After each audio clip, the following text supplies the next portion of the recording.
Good morning, everybody. My name is Susan Moffett, and I'm Creative Director of Future Histories Lab here at UC Berkeley and Executive Director of the Global Urban Humanities Initiative. And I would like to welcome our Zoom audience and our public audience, as well as our students, to Humanities 20, Explorations of Art and Design. And our theme this semester is Landscapes of Migration, Incarceration, and Resistance. And we're thrilled to have with us today Julio Morales to talk about his exhibition Undoing Time. But before we talk with Julio, I want to make a few announcements and also go over some housekeeping with students. Let's see. That was a quick 2 hours. There you go.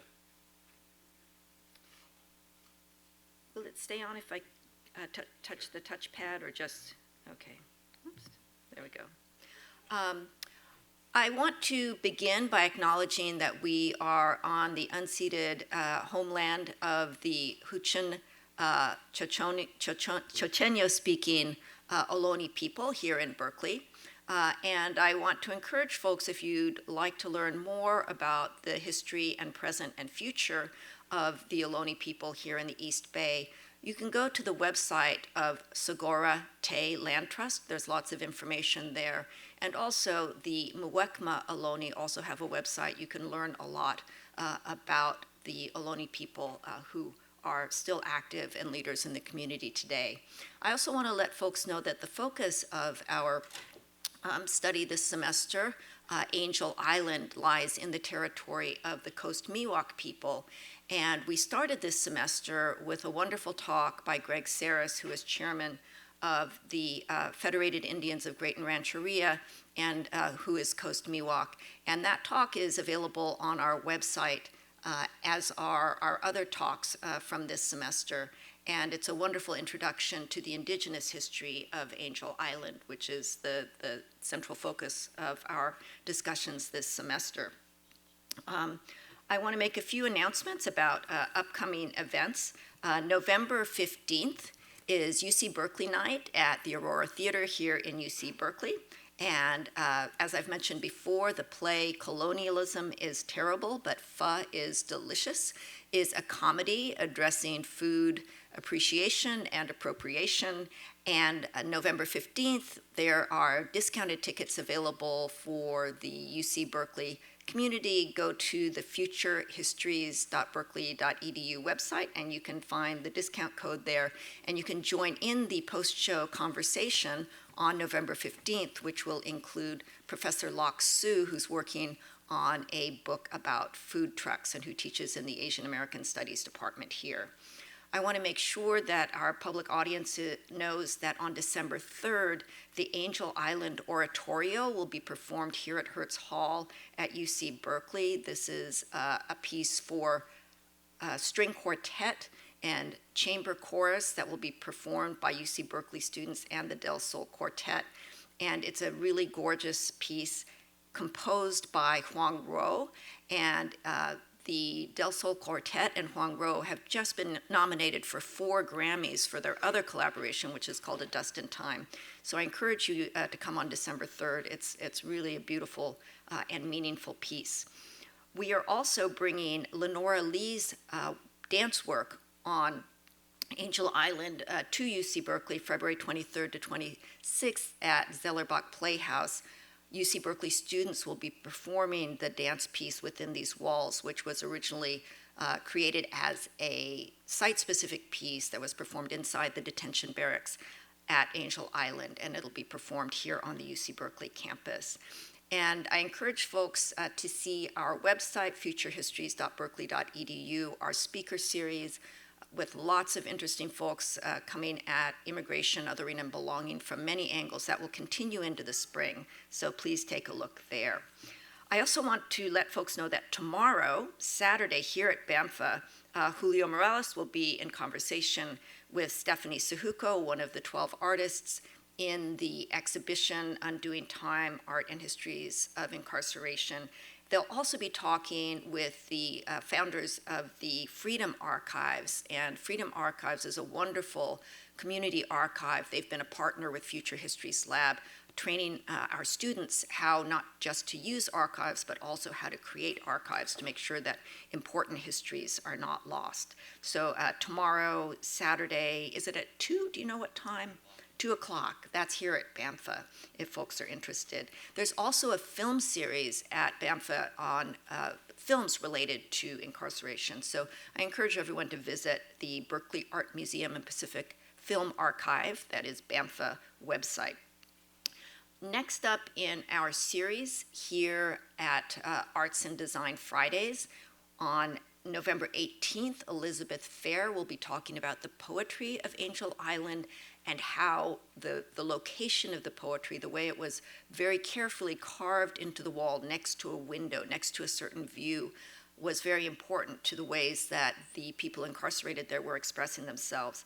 And for students, I encourage you to come here. Elizabeth, she's a graduate student, a PhD student in the art history department, and she used to work as an interpretive specialist giving tours at Angel Island of the sort that you encountered. And so if you want to think about, what could your academic interests, your future professional interests, how could that maybe circle back to academia?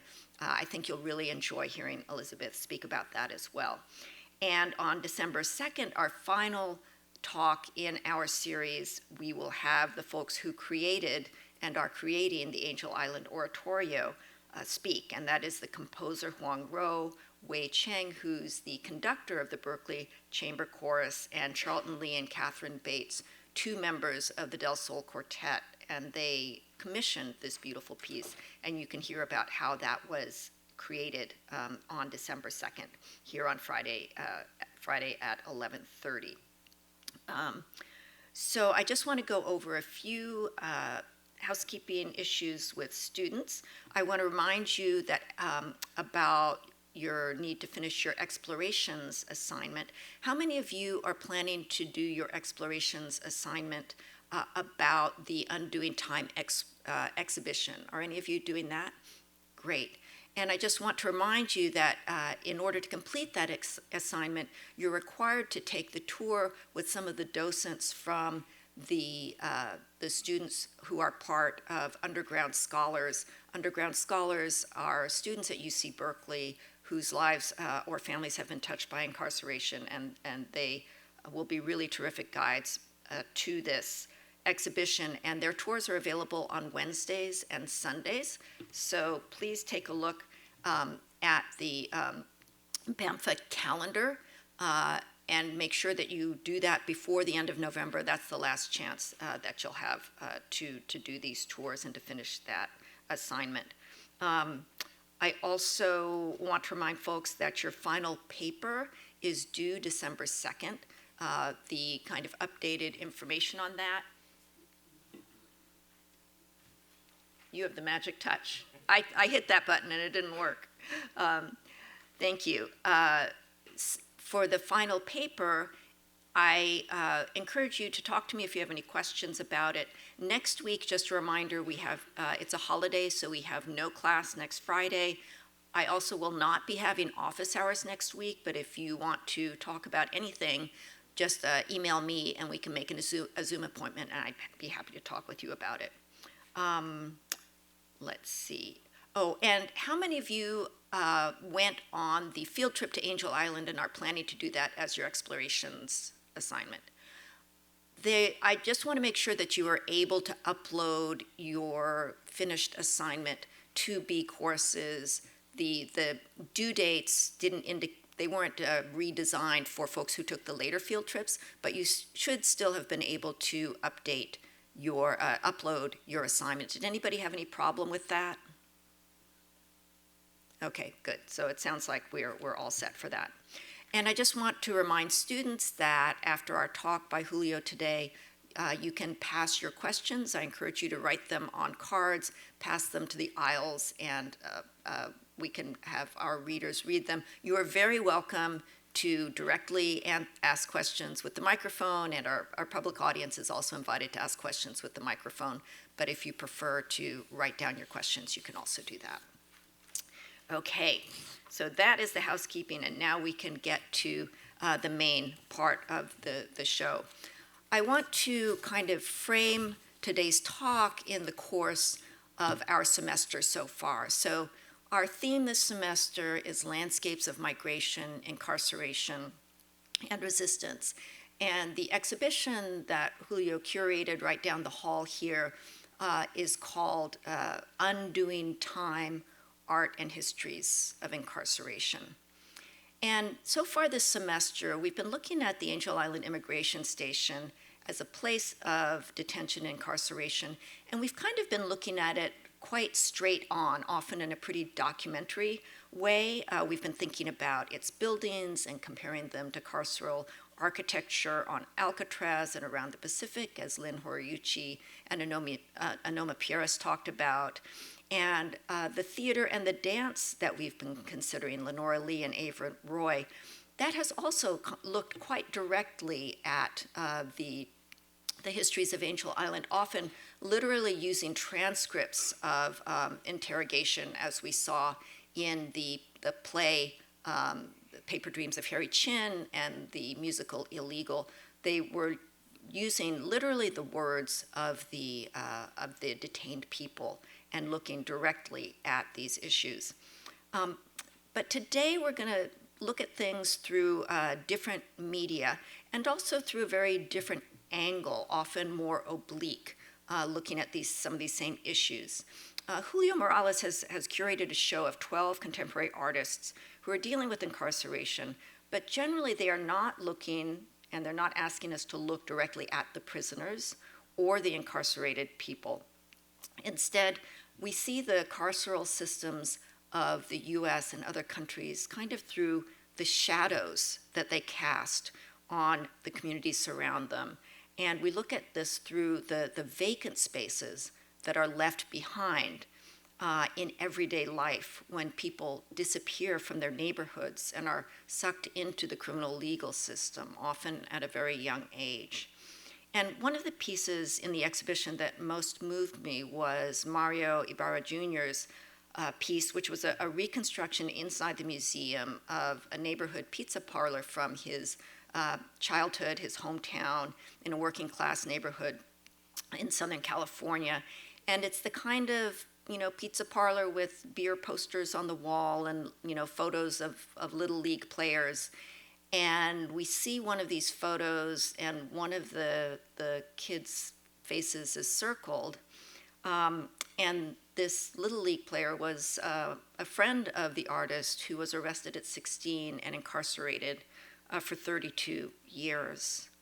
And, in this reconstructed restaurant inside the museum, we see those silver pizza platters that you often see on the wall, and in red it's written, what size to order. There's personal, small, medium, large, and family size.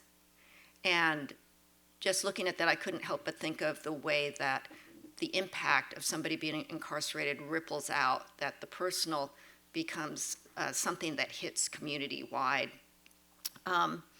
So that's one way of looking at incarceration without focusing on the prison per se. And Stephanie Syjuco's photographic prints are also about absences, and we see the vague outlines of incarcerated people who've been liberated from confinement by Photoshop. And Ashley Hunt looks at not the prisons in the desert, but the plants that thrive around them. And the artist Juan Brener, he's looking at a prison in Guatemala, but his interviews and photos are not focused on the prison, but he's looking at the everyday lives and the economies that are engendered by the presence of this prison, that its influence, its economic and its social and its influence of violence kind of radiates out from its location. And so the artists that we're going to hear about today, we're talking about very specific places: Lincoln Heights Jail in Los Angeles, Bilibid Prison, Manila, the Florence Correctional Center in Arizona, the Chimaltenango Preventive Detention Center in Guatemala. but their art is not, it's not asking to look at those places in the way that some of the other art that we've been looking at earlier this semester is asking it to look at places of incarceration. And so that's just a general point that I want to make, since our goal is to, this semester, is to think about ways that the arts can help us think about the challenges we face, the ways that human beings treat each other. How do we understand this? And sometimes art works not by representing, not by depicting, not by describing, but by looking away, looking out from, and using silences and absences. And so I'd ask you to think about the different ways that art can function. Over the course of the semester, we've seen different ways that art can help us think about the issues that we're addressing. So I'm really excited to introduce Julio, who's going to talk about how he selected the artist and commissioned the artworks that function in such powerful and diverse ways. Julio is both an artist and a curator, and he curated the exhibition just down the hall. And he also has recently been named executive director and co-chief curator of the Museum of Contemporary Art in Tucson. Congratulations, where he'll be starting on December 1st. And he's currently senior curator at the Arizona State University Art Museum in Tempe.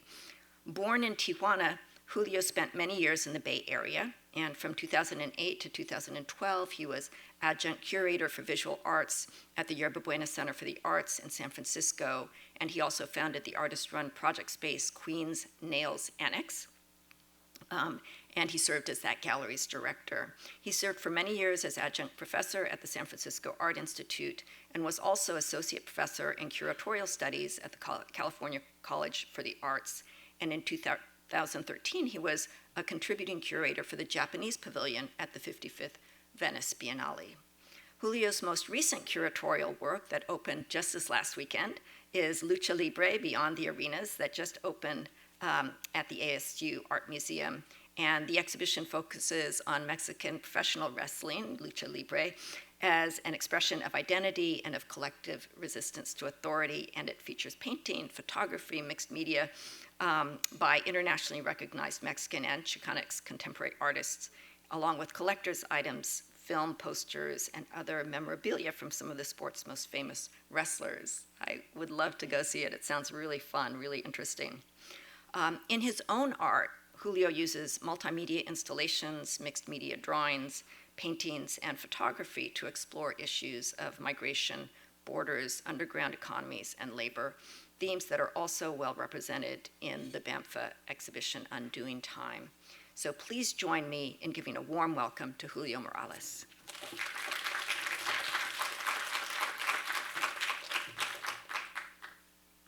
Thanks, Suzanne. Good morning. Buenos. I got up at 4 in the morning to get here today, so I might miss one or two words, but buenos dias. When I was talking to Susan about doing this lecture, she was interested in me presenting some of my own work, and I was also interested in showing you also sort of some of the behind the scenes, how exhibitions are created, specifically Undoing Time, and also how I work as an artist and a curator. And what you're looking at here is where I grew up in Tijuana. So here you see 3 different border walls, and I grew up half a block away from this photograph that I took. And I literally moved when I was a child to San Diego, to San Isidro, and I lived 1 block away from this photograph. One of the things that I explore is, as Susan mentioned, migration, immigration, informal economies, and having family on both sides of the border. I was working on an exhibition and came across this photograph here, and this is actually a Powerpuff Girl, and inside was a 4-year-old girl that was placed in here. And essentially, these are different ways in which families attempt to reunite in the United States. And when you don't have enough money to pay a coyote or somebody else, basically, this custom-made piñata costs $100.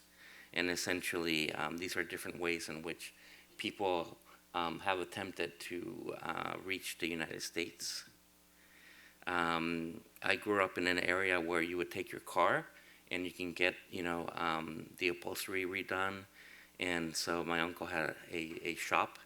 And so also people customize their car, take things out. So you can see a person inside the dashboard here. And this is about a $500 job. This is someone literally sewn into an actual seat. And again, trying to reach in the United States in very different ways. Here's someone who was in the front area of the car as well, in the actual mortar, the back seat, two men sewn in the actual seats while other people sat on them as they crossed the border. And so I wanted to create this sort of tribute to the hardship of how people are attempting to smuggle themselves into the United States. And so this is a series of watercolors. That's an ongoing series. And, it's such a harsh reality that to me, watercolors is the most soft medium in regards to mediums in art. And so I decided to make these pen and ink and watercolor drawings that are based on the photographs themselves. And I know that we talked about, Susan talked about archives, freedom archives. And so in my own archive as an artist, I also have an archive of a lot of these press images that I find from the internet. And again, all these watercolors are from some of the images that you just saw. Here's a baby inside a teddy bear. Someone inside a washing machine. And a customized back of a truck. Again, being sewn inside the seat. This is the other image that you just saw. Speaker, back seat, another angle, the two guys inside the seats. And I think it's quite interesting to see the children being smuggled in the iconography of the United States. This is, I think, Little Piggy or Piglet from Winnie the Pooh. SpongeBob, and if you look at it, you can actually see the outline of a kid inside. This is SpongeBob's best friend. What is his name? Patrick, exactly. Patrick the Starfish. This is Chilindrina, who is more of an iconic character in Mexican television. Here's Barney, and you can see the child inside Barney. So again, these are border crossing attempts that, in a way, they're also very creative, even sometimes more creative than a lot of contemporary art that you see. And so being from the border, I was always drawn as a curator in regards to creating works that are about migration. I spent 20 years here in San Francisco and in Oakland. I worked a lot with Galeria de la Raza in San Francisco. I developed a education program and a mentorship program, as well as for the San Francisco Art Institute, the California College for the Arts. And essentially, they're all projects based on mentorship and social justice through art. So that kind of experience working here, also in juvenile halls and jails, and I ended up having this sort of, in a way, a mission to curate exhibitions that have social meaning. This is an actual photograph of people protesting, specifically the Minutemen in Arizona, kids from Central America that came unaccompanied, that have been coming unaccompanied, and about at least 60,000 children from the age of 3 to 14, 15 are trying, they're escaping violence and bad situations in Central America, and they try and reach the United States on their own. And one day at the ASU Museum where I work, I noticed for a while there was these kids that would come in, or youth, with one person guiding them, and we're the only free museum in Arizona.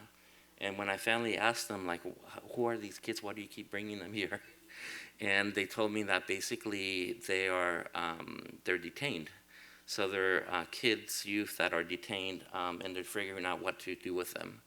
And in the meantime, they all have to go to school. They have to go to cultural events and things like that. And so they would be bringing them to our museum because, one, we were free. And essentially, I got to know them, and I gave them a lot of tours and so on. And so I ended up, through them, I ended up working with a couple of artists, working also with youth who were in detention. And so this is the Minutemen and followers protesting kids being sent to juvenile hall in Arizona. And this is the artist. His name is Joshua Ocon, who is a Mexico City-based artist. And he went to UCLA for grad school, and he went to Home Depot a lot to get stuff for sculpture. And he noticed that these day laborers that you see here were all from Central America, and they're all involved in the Civil War, various civil wars in Central America. And they got to know each other, and he asked them if they could recreate some of the sort of jungle scenes, or what they experienced fighting against military. And so they created this video in the parking lot of Home Depot. And essentially, the cameras were in the car. They weren't allowed to shoot in the Home Depot. And so they created this video together, and you can see people shopping and doing all these things, while in the background, they're kind of moving around and they don't talk, but they actually show you how they survived in the jungle. And then part 2 of that was actually this exhibition that we did called Oracle. And it was part 2 of it because essentially these are the kids of those men that are day laborers, and they're trying to, again, reunite.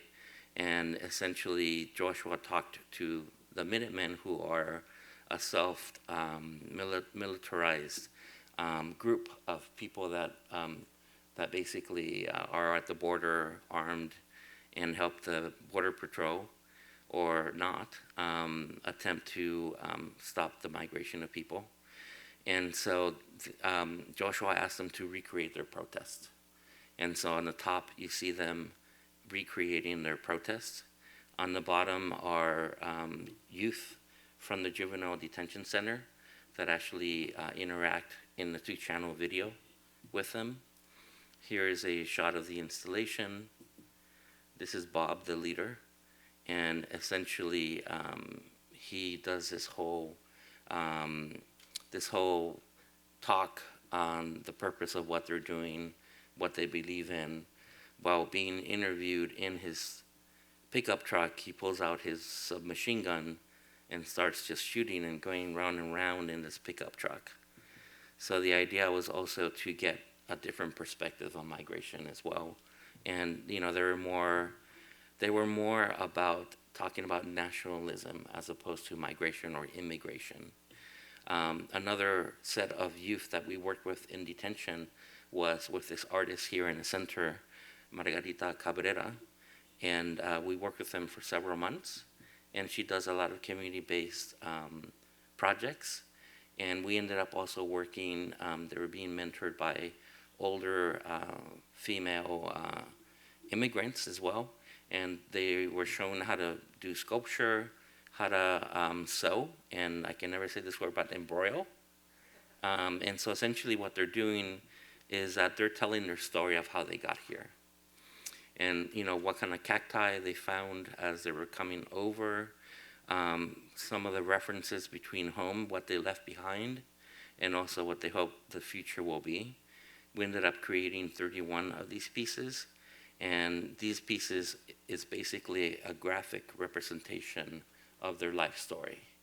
And these are made from Border Patrol uniforms.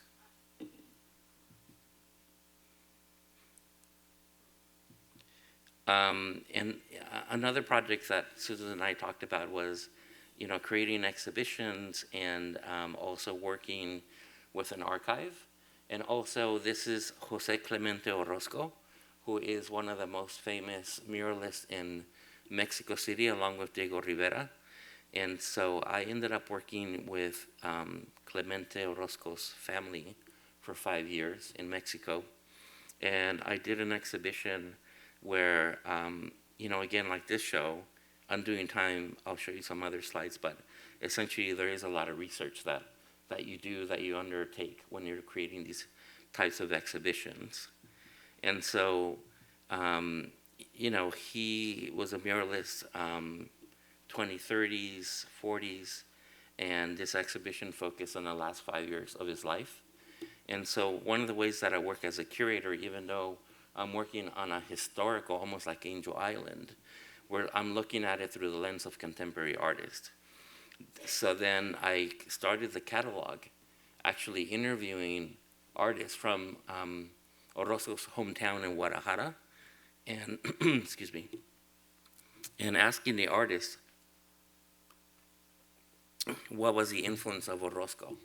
So it's interesting to see what the influence he leaves on a specific city, but also on the artists who live in the city itself.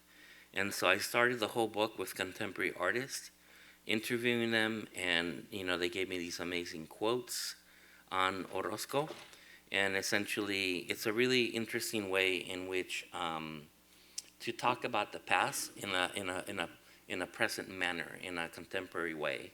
And I think the project in Angel Island, I think, does that as well with dance and the translation of scripts and so on. And so that was the same strategy that I wanted to take here. And also, Jose Clemente Orozco, if you've never seen his work, is phenomenal. And he actually only had one hand. He wasn't considered a handicapped or anything. He basically lost his hand when he was young. And so when you see his work, it's just quite impressive that he did that with one hand. And again, these are works by contemporary artists, leaving these amazing quotes about Orozco and the influence of his work with a younger generation of artists. This is Eduardo Sarabia.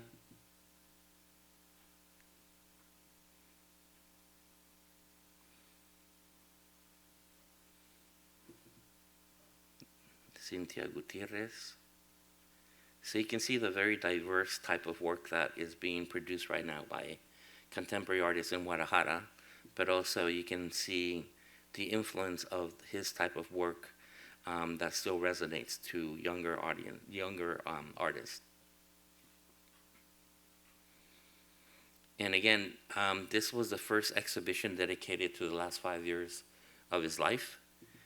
And I was working with Orozco's grandson on the project, and so we would go to his old house, and we would go to his library, and while looking at his library, we discovered 20 drawings that have not been seen since 1949 that were in the exhibition. And unfortunately, the grandson died a week before the show opened of a heart attack. This is part of the show. We ended up painting one of his murals in the background so you can kind of see the scale. And these are all the prints that we found in his library. And again, this is the last 5 years of his life. And it's interesting to look at an artist and, what were they interested at the end of their life? They've done so much already. They were political artists, really amazing, phenomenal work. And so at the end of his life, Orozco was really interested in architecture. This piece right here in the middle is actually a study for the last mural that he made before he died. And here's the exhibition.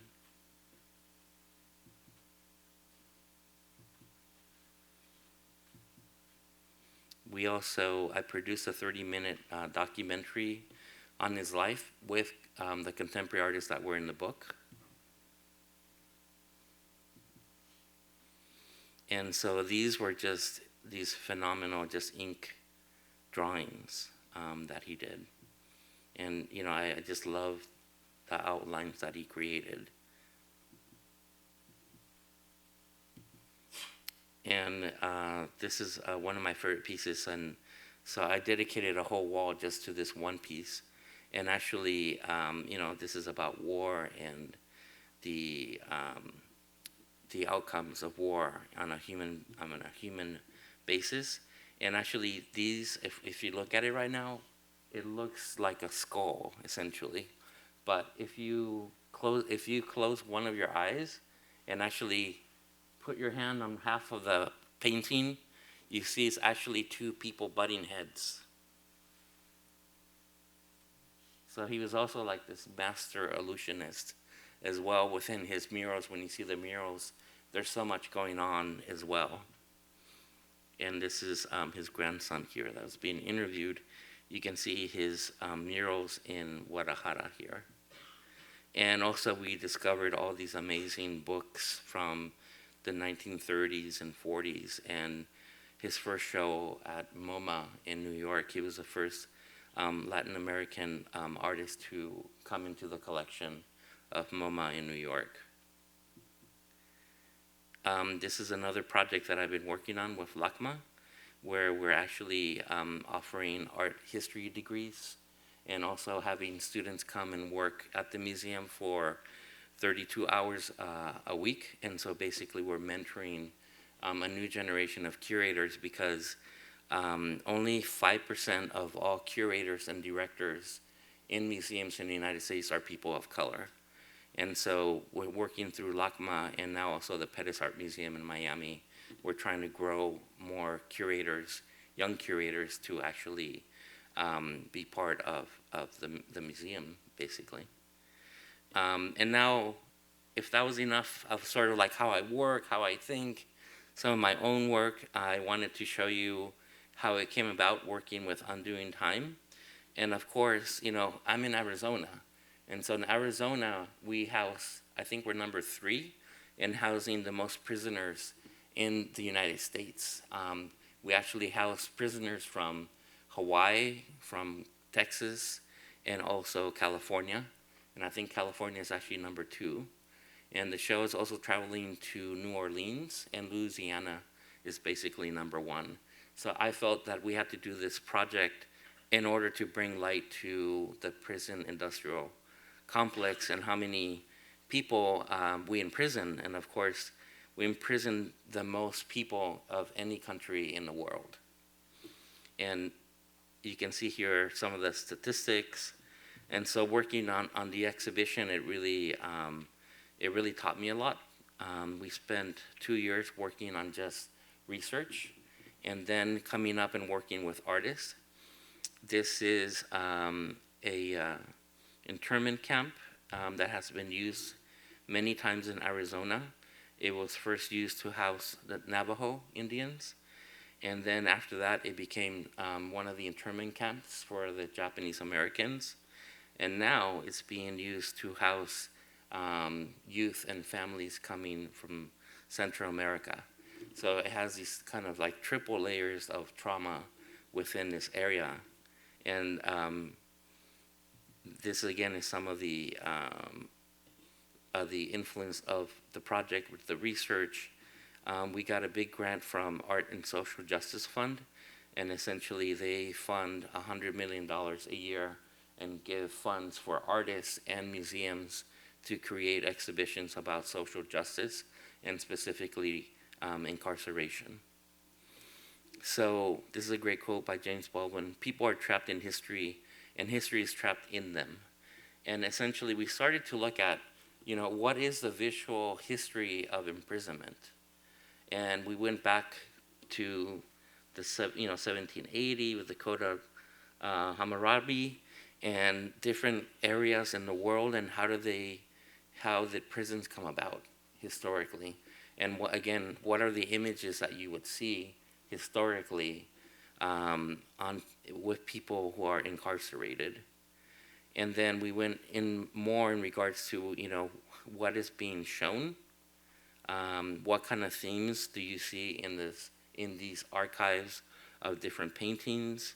You have everything from religion to labor, class, architecture, prisoners of war. So again, this is more of the research material that we used to develop the exhibition. And again, you can see some of the thematics here: religion, faith, myth, and allegory, martyrs, nobility, revolutionaries, prisoners of war, domination, body horror, labor and class, social othering. This was actually something that in the beginning of the invention of photography, if you look at the image on the left-hand side, they were trying to capture what a criminal looks like. What does a criminal's nose look like? What are their facial features? So, now we talk about profiling, but we've been talking about profiling for a long time, especially when you talk about it from the 1900s and, trying to foresee what a criminal looks like or is. Gender, architecture. This is the panoptica, which is really a way that you can have a 360-degree view, and every prison in the world really was influenced by this architecture design. So essentially, you can see everyone around you and what they're doing, and it's an early way of surveillance. And here you can see images from the 1800s, and on the right is from the 1980s. And, the idea of liberation, escapism as well. So one of the things in the exhibition is, before you walk into the exhibition, there's something called the cloud room, in which there's 500 slides of the archive that we created. So you can kind of see the visual imagery before you come into the exhibition. And here are some of the questions that we pose to each other. Who is depicted? Who does not? Who is not depicted? What audiences are not seeing? And part of the project is that we work with actual scholars, because I'm not an expert, even though I've worked in jails, juvenile hall, and so on. We really, to take something on of this amount of work, and also what it means and the historical aspects of it, we ended up working with all these people who were our advisors, from the Center of Religion and Conflict, because a lot of this also begins with sin. What is sin? What is punishment? And other folks who actually work between ASU and the corrections facilities in Arizona, to Luis Rodriguez, who's an amazing poet, and so on. So to me, when I was working on the show, it's like you just can't rely on your own experience. You need to collaborate, you need to be open, and ask other people in different areas to help you create or think about the context and the themes of the exhibition, because someone like Natalie Diaz is really phenomenal poet, and the way she thinks about the border or borders is very different than I would think. And essentially people who are in all these different types of programs. And so we chose 12 artists to be in the exhibition, and they're right here. And essentially we put them together with the scholars for about a week, and together we sort of started to mold the thematics of the exhibition. Usually as a curator, you choose a theme, you have your ideas, and you choose art from here and there and this artist. And what I do is that I work, 90% of all I do is commission artists to create new work. And so for this show, it was important to do that. But at the same time, it was important that I was just not the curator, that together with the artists and the scholars, we worked together to create the exhibition and the content and the thematics of the exhibition. So that's a little bit different than a normal way of a curator working with an art or artist. And I'm going to show you a couple of pictures, but I want you to see this exhibition. It's right next to you, but this is our cloud room. And again, these are from, I don't know, we had about 3,000 images, and we chose 500 in different representations and themes in what we call the cloud room. And you can see some of the themes that we found, that we created from the archive. And then here are a couple of pieces that I want to show you. This is Carolina, and her work is about the infrastructure of contemporary prisons. What corporations are profiting from prisoners? A prisoner costs about $32,000 a year. I don't know what tuition is here or in-state, but essentially at Arizona State University, it's less to be a full-time student than to be a full-time prisoner. So she really looks at the corporations that are profiting from the prison industry, and she welcomes you to walk into her installation and break apart the tiles that are on the floor, and it actually has the names of different corporations. And at the same time, she's growing these medicinal plants above you as well. And these are medicinal plants that heals your body. And so she also has a poetic text that is being read in the speaker in the center.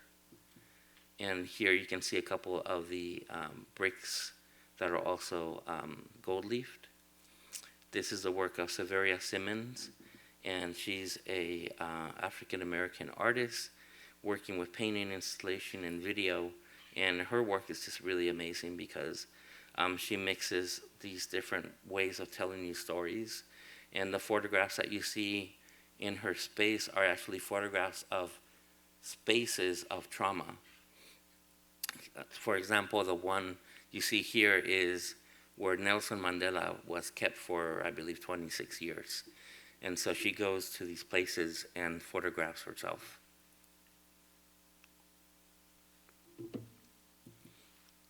Excuse me. Here's some of the work of Juan Brener that Susan was talking about. This is a projection on the floor. And essentially, this is a super interesting project because he worked with us community members, and then he tracked them, and there's a map in the installation where you see how they overlap, and everyone overlaps because of a prison that was built in this area that's a couple hours away from his hometown. And there's just different characters that are sustained by the economy of the prison. This is the work of Mario Ybarra Jr. Here you can actually see what Susan was mentioning in regards to family, from personal to family. And, and that's just a very simple way to say that it's just not one person's fault that they're incarcerated.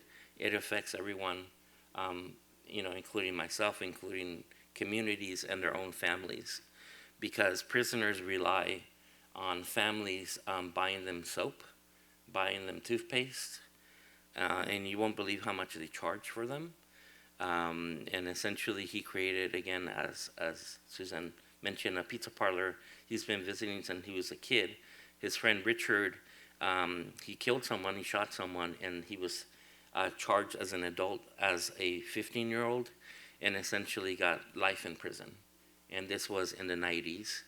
And essentially, when we were working on the show, Mario really wanted to recreate this pizza parlor in his neighborhood. And he would sit next to that Little League picture with Richard in the middle. And he would, every time he would come, he would be having lunch with his friend, because he would see him in the Little League picture. And essentially, what was really amazing was that as we were doing the project, Richard was released after 32 years. And so he also mimicked, instead of the toppings for pizzas, the interviews with Richard. It's like an hour-long interview about how did you survive, that long in prison without joining a gang, without getting tattoos. And so these are all taken from the interview that Mario did with Richard here. One thing that was important in the exhibition for me was to have people be aware of themselves. As we mentioned, it's everyone's problem. It's not just the person in jail, in prison. And so I ended up working with Michael Rohd, who is a experimental theater maker. And essentially he created a script that he called, in which he asked people questions as you see the exhibition. And the first one that he came up with, which I thought was really phenomenal, was, do you remember the first time you were punished?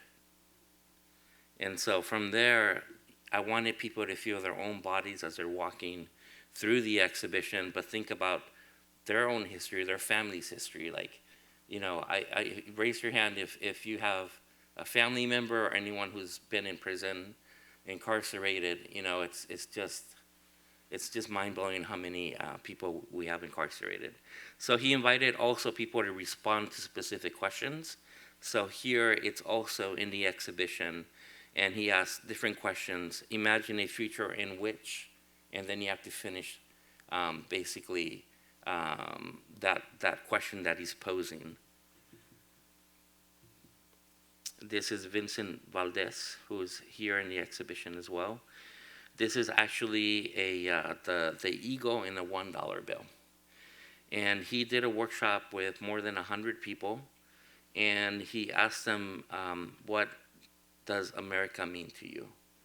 And when he was making the eagle, which is that is being made, he actually burnt all the answers, and all the answers are in the belly of the actual bird, the eagle itself. And then he has these kind of sayings. These are sort of ribbons that you use in funerals.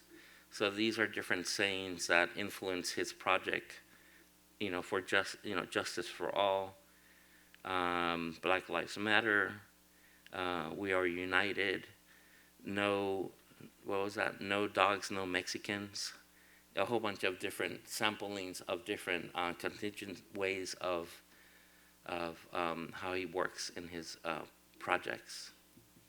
Cannupa, this is actually, we started this project during the pandemic, and so we ended up doing a lot of Zooms, and all the artists were talking to each other, the scholars. And so this is at the time that statues were being toppled and questioned. And essentially, this is his own version of a colonial statue that has been toppled over. This is made in ceramic. And in the background, it's hard to see here, but essentially the torso of the sculpture is here, and it crosses over into the landscape. And that's made out of string. And again, you can see that in the exhibition. One of the artists in the exhibition, always talked about imagination. So, when people say defund the police, defund prisons, and so on, a lot of people have a hard time with that. And I think a lot of people have a hard time because, as the artist Paul Rucker says, we lack imagination. What would happen if you defund police, if there is no prisons? What would replace that? Does it need replacement? What do we need? And so this is a project by Sandra de Loza that in the mid-90s, her and her friends took over a former prison in Los Angeles, Lincoln Heights. And for a couple of years, they basically took over and had music, poetry, rallies, and it became a cultural center. So after a couple of years of being illegal, they actually got permission from the city of Los Angeles, and it became a community arts center. So if you can imagine, instead, if you're replacing prisons, maybe what we need to work with more is having more access for young people in having cultural centers, being supported, being mentored, having music, having poetry, different ways to learn. And essentially, to me, this is one of the answers. This is one of the answers of that lack of imagination. This is some of the work that Susan was mentioning with Stephanie Syjuco, who's a faculty here in our program. And I really love this work because essentially these are mugshots. And they've been liberated where the person does not live as a mugshot or a prisoner anymore. And what she did is in Photoshop, there is a tool called the healing tool. And it's made to see if you have a blemish or your eyes are blue, whatever. Basically, it sort of corrects something wrong with you, and it's supposed to be just, a very superficial type of tool. And here, she uses it very powerfully to basically erase the person from being internally shown as a prisoner. This is the work of Ashley Hunt on the left-hand side. And again, you never see the prisons. In Arizona, there's a city called Eloy, and in Eloy, there's about 4 prisons next to each other. And like in Juan's Juan's project, they basically, they're the economy of that small town. Everyone works for the prisons. And so he highlighted sort of like the nature that grows outside of those prisons. And you can see that in the picture. There's a 2-channel video that talks about the history of incarceration in the Southwest that dates back to the 1600s until now. And here are a couple of the images, videos. It's a 2-channel video. And I think this is couple of the last slides. This is the work of Raven Chacon on the right-hand side. Raven Chacon is an indigenous artist that works with sound and sculpture. And so he wanted to create this corridor that's about 35 feet long. And basically, you walk into it, and slowly it starts closing in on you until you no longer can move, and you only see a 1-inch sliver. And if someone's on the other side, you can maybe touch them, but you can definitely see them. And so he was very interested in this idea of, how do you get out of the system? Because once you become part of the system, you have a probation officer. You have to pay the probation officer. You can't apply for school loans. You can't. As a mother, you can't get welfare. So there's many things that are being taken away from you even after you do your time. And so he kind of wanted to talk about that in this sculptural piece. And unfortunately, it could not be built here because of code of the building, but he is performing on Sunday at Alcatraz. And he's performing a new sound piece in the hospital ward that he's taken abstracted sounds from different incarceration places here in the Bay Area, including some 1960s sounds from the occupation of indigenous cultural leaders that took over Alcatraz. And they actually had a pirate radio transmission. And Freedom Archives actually has a lot of that transmission. So he's going to be mixing a lot of those ambient sounds in the archive and a new composition as well. And actually, this is the last slide. I have no idea how I am on time. Yeah? Okay.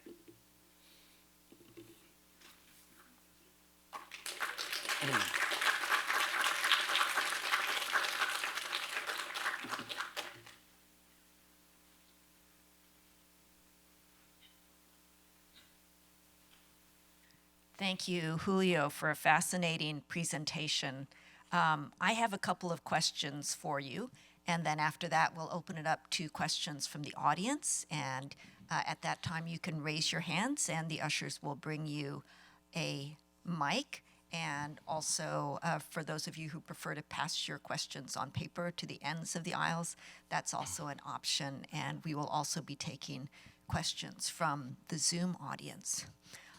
So I'd like to start with the question of the archive. I really appreciate the way today in your talk and also in the design of this exhibition, the way that you have revealed your process, that the cloud room showing those thousands of slides shows the thousands of slides that you and the scholars and the artists were looking at as you prepared. And it just struck me that you brought together expertise from so many places, the scholars, the artists, the archive. But you also, as you showed in your very first slide, you have your own personal archive, your own memories Right. and knowledge that come from growing up right on either side of the border. How do you relate those different kinds of expertise and archives? I mean, essentially having my own archive led to this project in regards to, okay, the first thing we need to do is create an archive, look at the visual material, the visual culture that we know of incarceration. And whether that's my archive at home of like 1,000 images compared to several thousand, I think it's part of being an artist and doing research. And I think a lot of the artists that we chose for the exhibition, not all of them, except for Ashley Hunt, has worked with people incarcerated. But all the other artists have a very deep research, knowledge-based practice, and specifically someone like Stephanie Syjuco. And so, I'm thinking both of the literal archive, but also the archive of your own memory and experience. And so to kind of broaden the question, why is it important for curators to be close to the communities that they are representing? Why is it important that we have not just artists of color represented in museums, but that curators come from the communities that are being represented? How do those two things relate? I mean, the first thing I'll say is that we've been absent from the art canon, from art history. And I think just now we're being accepted. But the thing about the archive is that you do your own research, that, you're not going to the Smithsonian. The work that you do could be your own archive. The same thing that the Freedom Archives is social movements from the 60s to the 90s. And essentially, I think it's incredibly important to tell your story. I was mentored by an artist named Carlos Villa at the San Francisco Art Institute. And he said, whatever you don't find in the books, you need to do it yourself. You need to go into the streets, talk to people, interview people. And he kind of defined it as street scholarship. So basically not stopping where things end in a more academic way, but basically taking it upon yourself to make your own knowledge for others to understand and to know about it. And so as one concrete example of that, I just want students to know, here at Berkeley, we have an amazing archive, the Bancroft, which you can go into and use. But aside from these, official archives in impressive stone buildings, people have boxes of stuff in their attic, right? That's really important, that needs to be saved because it helps in telling these stories. It makes this kind of art possible. And it seems like some of the flyers around the Lincoln Heights jail are part of that. Do you know how those were saved? Where, was that a box in somebody's attic? I mean, those are they're all, with Sandra. But basically, they're just homemade flyers for rallies, for parties, for poetry readings, and they're just regular Xeroxes. I also worked with another artist that had been working with people crossing over from from Mexico to Arizona.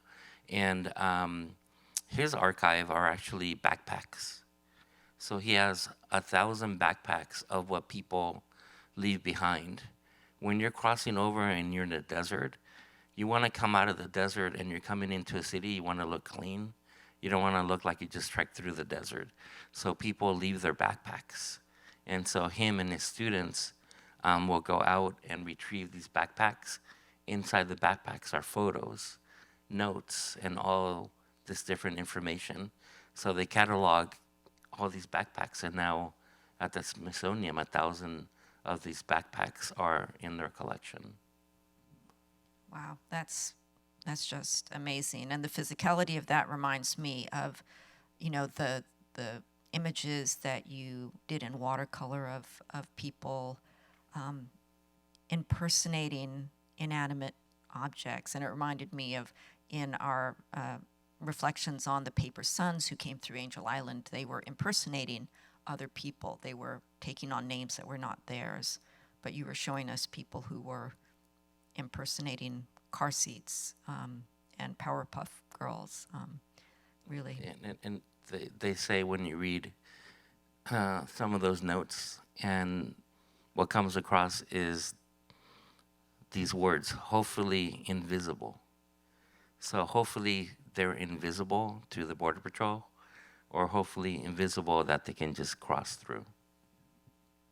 So now I'd like to take questions. Is there anybody in the audience here who would like to ask a question? Please wait for the mic. Thanks. Hi, my name is Salayan, and I have a question. Have you seen a change in the people who have been going to the exhibits? And is there any moments you've witnessed that influence your work as a curator? For this, thanks for the question, first of all. For this exhibition, I mean, when it was at ASU, I was surprised how many people came to see it. I actually also taught an MFA class on art and social justice, and I asked the class, what is missing from the show? For example, there's no work about ICE, and essentially the class took over the museum for a couple of weeks and created their own programming inside the museum. And I think one thing that I've learned is that usually in museums you always ask the community to come and see you. One thing I've learned is like you have to go out into the community and work with community as opposed to the other way around. And so in a way it's almost like community organizing. You have to go to them, you have to go to their churches, you have to go to the community centers, you have to knock on doors. And so this type of exhibition really required that. Thank you. Do we have any other questions here in the theater? Or did we get any paper questions or Zoom questions?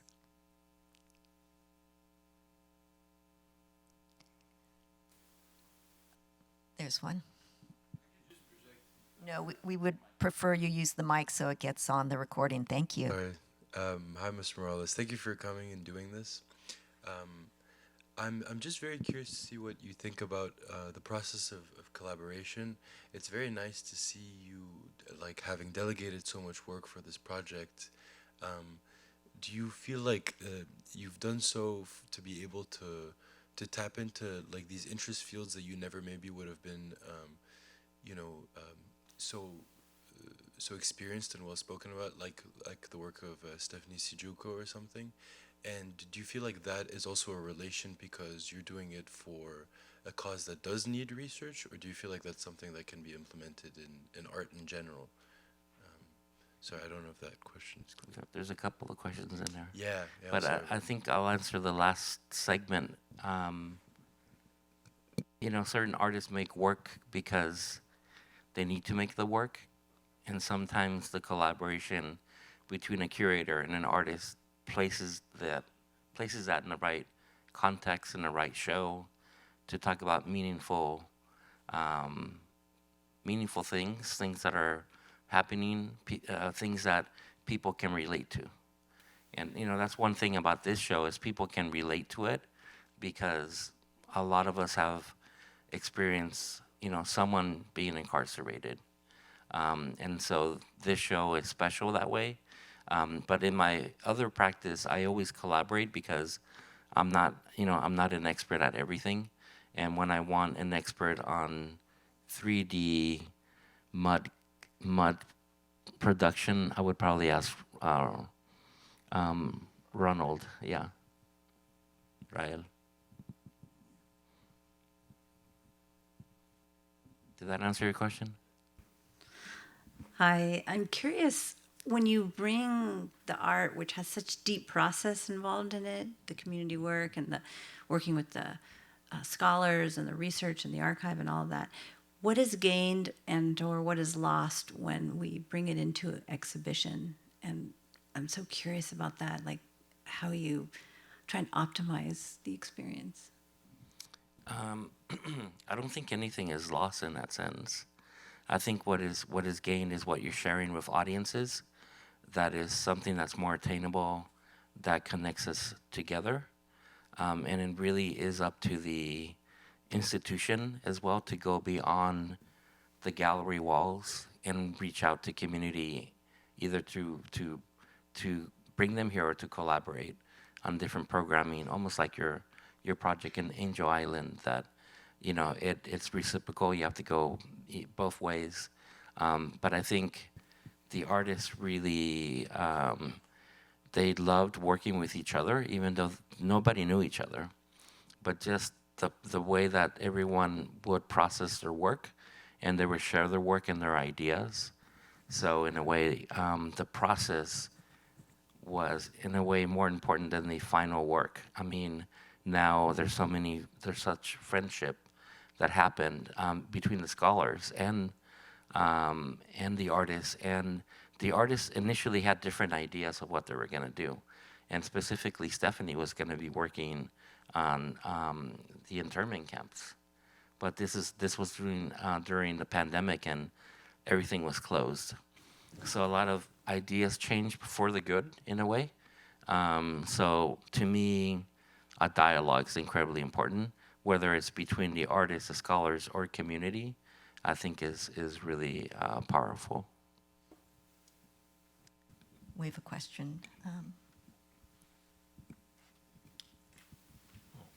Oh, thank you, Mr. Morales. I have a question about your title, Undoing Time. I used to work with ex-prisoners, and they spoke of their time as frozen in time.